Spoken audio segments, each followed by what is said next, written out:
Today, Old School RuneScape released a massive game-changing update with a new addition of the Grand Exchange tax, new PvP changes regarding sculling and luring, and a few very important client changes you're probably going to want to hear about. Starting with one of the biggest changes, the Grand Exchange tax. Jagex goes on to say in the newest update post that they've added a 1% tax for all sales on the Grand Exchange. Any items sold through the Grand Exchange will be subject to the tax, which will be deducted from the initial sale price. This tax is applied on a per item basis. So if you're selling multiple items, the tax is applied per item sold rather than the total received. Jagex also goes on to mention that the Grand Exchange interface has been updated to clearly show how much tax you will pay when selling an item. They state that this can be tracked when viewing the offer status for any sale. So as a seller, you'll always be able to see your bottom line, making it so we don't have to worry about seeing any hidden costs. They also go to mention that any item sold for under 100 GP will not have any tax applied. Therefore, any sales under this threshold will show that no tax has been applied in the interface. Along with this, any item sold for over 499,999,000 GP has a cap tax of 5 million GP, which will show in the interface. Now, with the basic overview of the tax system explained, Jagex gave us a few sample cases to show how it works in real time. They start off by showing us an Adamant 2H successful trade offer. Basically, they got more GP because somebody else on the other side was paying higher than the actual Grand Exchange value for it, so it accounted for that and just took the 1% deduction from the end value, meaning that we can still receive higher amounts of GP for certain items in demand. It just takes the tax off of the final GP trade out. Another sample case they gave us is with the Third Age cloak. They go to show that if you wanted to buy 2 Third Age cloaks at 488 million GP each, you will be subject to the 1% tax. But on the contrary, if you wanted to pay 511 million GP for a Third Age cloak, you'll be subject to the maximum amount of tax that they allow you to pay per item, and that's 5 million GP. They also go on to mention that they've added a new player-to-player trade menu, preventing the accept button from being pushed for a few seconds after either player changes the items in a trade.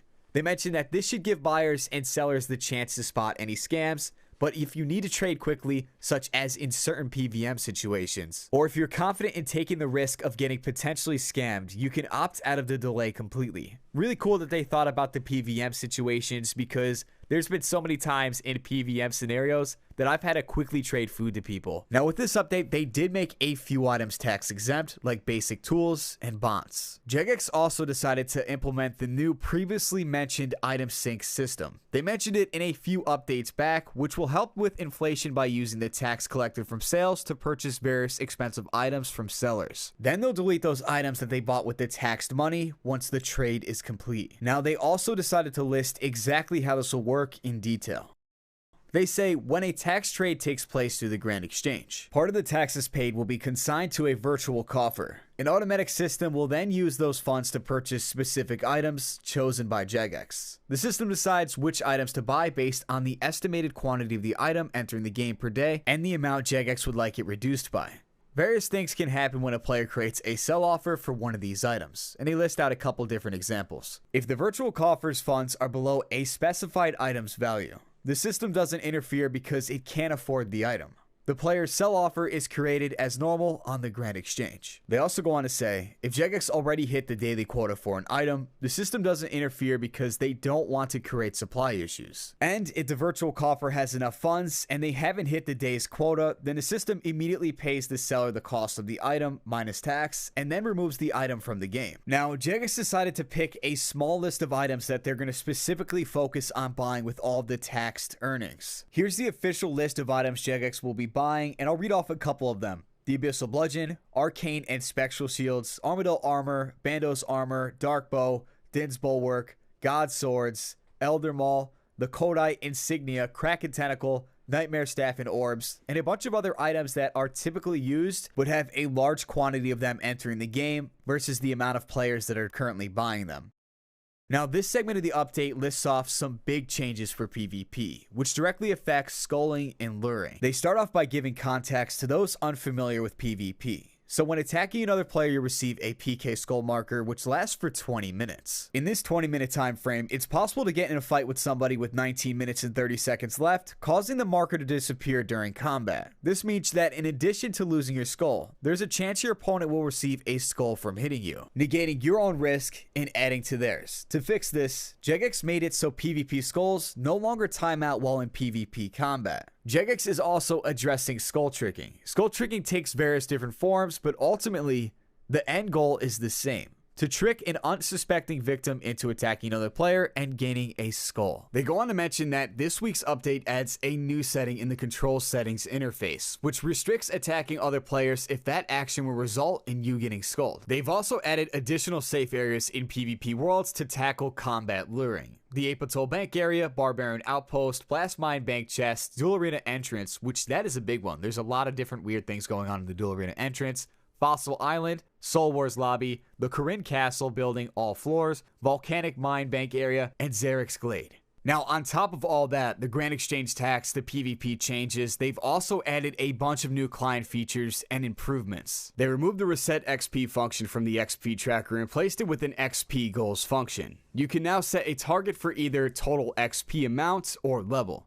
Those chasing 200 million XP can also set virtual levels, which is pretty cool. Commas have been added to high numbers in the XP tracker for ease of reading.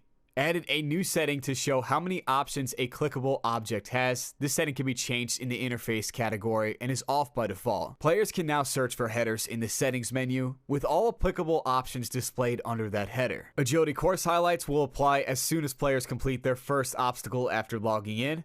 The color black 0000 can be used for tile highlights. The Agility Shortcuts helper has a new option to display skill requirements as an overlay on shortcuts. They increased the text size in the Agility overlay for ease of reading. The Desert Heat effect has been added to the buff bar.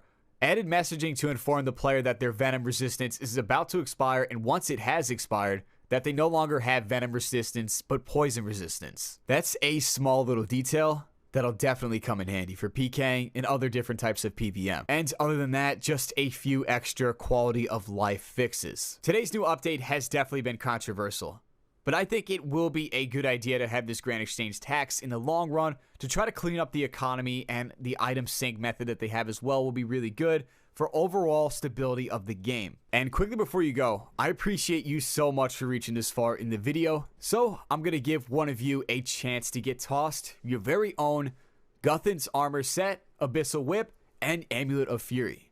Just like the video, leave your RuneScape name in the comment section below so I know how to contact you, and be sure to subscribe so you get notified when I upload my new videos. Now, I wanted to add this quickly at the end, showing the other side of the spectrum. Some players are upset about this update because it does genuinely affect flipping and marginal things in the Grand Exchange, but overall it seems like the consensus is that most people agree and are okay with the tax. But if you agree or you don't agree, leave it in the comment section below. I'll see you guys all very, very soon, and I hope you enjoyed the new microphone quality.